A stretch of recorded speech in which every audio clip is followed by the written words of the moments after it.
One of President Putin's closest allies has warned that Moscow could target western cities of Ukraine uses rocket systems supplied by the United States to carry out strikes on Russian territory. Washington said this week that it was sending M142 high mobility artillery rocket systems to Ukraine, which will more than double its army's artillery range and allow it to strike targets 50 miles away.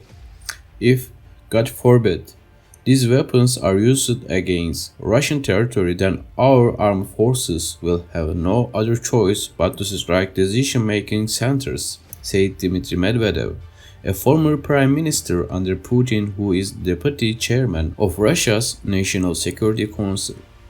Of course, it needs to be understood that the final decision-making centers in this case, unfortunately, are not located on the territory of Kiev, he said in an interview with Al Jazeera.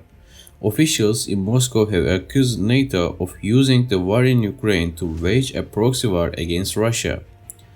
Medvedev, who also served a single term as president from 2008 to 2012 but was widely viewed as Putin's puppet, was once seen as a liberalizing force in Russia but has transformed in recent months into one of Moscow's biggest hacks.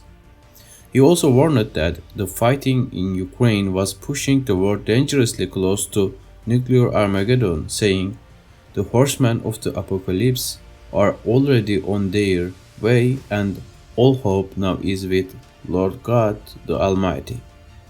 Kremlin-controlled state television has said on a number of occasions that Moscow could launch nuclear missiles against Western countries, including Britain, if the war in Ukraine turns against Russia.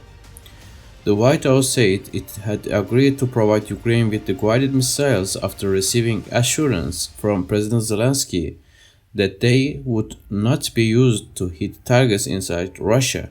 The Kremlin said it did not believe Zelensky.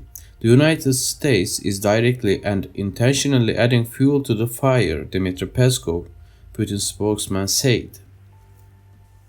Russia has accused Ukraine of using combat helicopters and drones to carry out a number of cross-border strikes on villages and oil depots since the start of the war in February. Kiev has neither confirmed nor denied the allegations.